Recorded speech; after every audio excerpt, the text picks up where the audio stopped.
मध्य प्रदेश के दतिया में विधायक राजेंद्र भारती की सजा के मामले में पूर्व कैबिनेट मंत्री पीसी शर्मा के द्वारा मीडिया से चर्चा की गई। उनका कहना है कि रात में विधानसभा सचिवालय खुलवाकर जो किया गया वह अनैतिक है।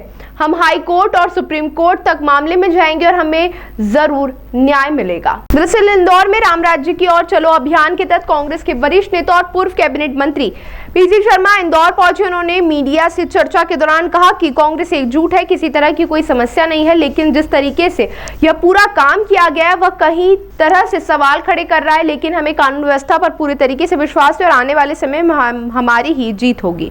जी विधायक, इनके लिए एक हाईकोर्ट दिल्ली का एक डिसीजन आया।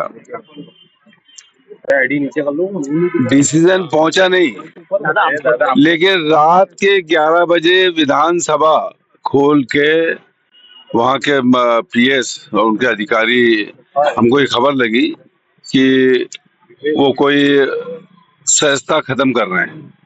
मैं पहुंचा वहां पे और हमने वहां बात की, भाई आप इतनी रात को यहाँ क्या कर रहे हो। बहुत बढ़िया। और फिर मैंने अध्यक्ष हमारे जीतू पटवारी से बात कराई उनकी, और बात कराने के बाद थोड़ी देर में वो भी आ गए। हमने आपत्ति की कि भाई उनको अभी 60 दिन का समय मिला हुआ है, अब ताबड़तोड़ रात में ये सहजता शून्य करने का काम कैसे कर रहे हैं। हम लोग इसके लिए कोर्ट में जाएंगे। कोर्ट है, और एक चीज, ये पूरा का पूरा मामला राज्यसभा से जुड़ा हुआ है। भारतीय जनता पार्टी तीसरी सीट पर कब्जा करना चाहती है, उसके लिए एक एक करके सस्ता खत्म कर रहे हैं। इस बात का लेके हम लोगों ने विरोध दर्ज कराया था। और जिस तरह से राहुल गांधी की सस्ता खत्म की गई थी संसद से, और वापस सुप्रीम कोर्ट ने रियायत देके उनकी सस्ता बहाल हुई, राजेंद्र भारती जी की संस्था भी मध्य प्रदेश की विधानसभा में उसी तरह बहाल होगी। विधायक रहेंगे और राज्यसभा के चुनाव में ऐसे विधायक वोट डालेंगे। ये षड्यंत्र कर रही है भारतीय जनता पार्टी। कांग्रेस उस षड्यंत्र को बेनकाब करेगी और राज्यसभा इनको लेने देंगे। पूरी जितने विधायक है सब एकजुट हैं। ये कांग्रेस रामराज की ओर चली, ये किस तरह का अभियान है? देखिए, रामराज कांग्रेस, ये एक समय का अभियान चल रहा है। इसमें एक इंदिरा ज्योति लेकर हम इंदिरा जी के नाम से ये चल रही है। 19 नवंबर उनके जन्म तिथि 25 से ये यात्रा शुरू हुई है।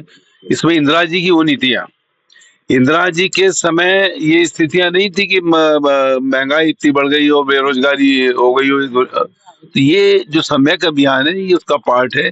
उनकी नीतियों को जन जन तक पहुंचाने की बात है। इस तरह से सरेंडर नहीं होता था। अमेरिका जो है उसका 70वां बेड़ा जो है उसको रोक दिया था और पाकिस्तान के 2 टुकड़े करके बांग्लादेश बना दिया। आज सब सरेंडर स्थिति, सरेंडर, उधर गैस का सिलेंडर, बस यही दोनों चीजें चल रही है। और आज जनता परेशान हो गई है, किसान परेशान है, युवा परेशान है, कर्मचारी परेशान है। 28,000 कर्मचारी 3 महीने में रिटायर हो गए। नए कर्मचारी को ले नहीं रहे। शिक्षकों को कह रहे हैं कि आपको परीक्षा देना पड़ेगी, 30 साल सर्विस हो गई और परीक्षा में पास नहीं हुए तो आपकी नौकरी ले लेंगे। तुम नौकरी लेने के लिए काम करो या नौकरी देने के लिए? और किसान का अभी जो गेहूं है खरीद नहीं रहे, उसके एमएसपी नहीं आई। और बिचौलिए ये सब इसलिए कर रहे हैं कि बिचौलिए जो व्यापारी है वो खरीद रहे हैं 2000 में।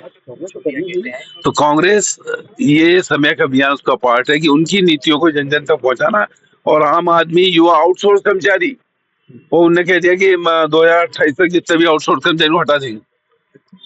तो ये कर्मचारियों की लड़ाई, और उनको उनका अधिकार मिले, चाहे वो संविदा वाले हों चाहे आउटसोर्स वाले हों, युवाओं को रोजगार मिले, ये सभी समय का अभियान का, इंदिरा ज्योति अभियान का एक पार्ट। अध्यक्ष जी को प्रेस कॉन्फ्रेंस करना चाहिए तो वो उधर उनके मंत्री विश्वास सारंग अलग कर रहे हैं, अध्यक्ष अलग कर रहे हैं। सवाल ये है कि इनको इतनी सफाई देने की आवश्यकता क्यों पड़ रही है? आप कोर्ट के आगे, उनको अपील का जो टाइम मिला है, अपील के बाद जो कोर्ट का डिसीजन आता है, तब तक इंतजार करने को तैयार क्यों नहीं है? सवाल उस बात का है कि इंतजार कीजिए ना जब तक जो कोर्ट का डिसीजन आएगा। राहुल गांधी के मामले में मुंह की खानी पड़ी थी, अब फिर मुंह की खाएंगे। और जब मैंने जैसा कहा कि राजेंद्र भारती जी की सदस्यता बहाल होगी, ये बाबा साहब अम्बेडकर का संविधान है जिसके तहत हर चीज की एक प्रक्रिया है। उस प्रक्रिया से पहले आप सदस्यता, जिस आदमी को 2 लाख लोगों ने, जनता ने चुना हो, उसकी सदस्यता रात के 12 बजे एक विधानसभा का पीएस नोटिस भेज के खत्म कर देगा। शर्मा जी, क्या लग रहा है, ये संविधान के खिलाफ है। क्या लग रहा है तीसरी सीट जीत पाएगी कांग्रेस मध्य प्रदेश में? है? कांग्रेस तीसरी सीट जीत पाएगी मध्य प्रदेश में राज्यसभा की? डंके की चोट पे।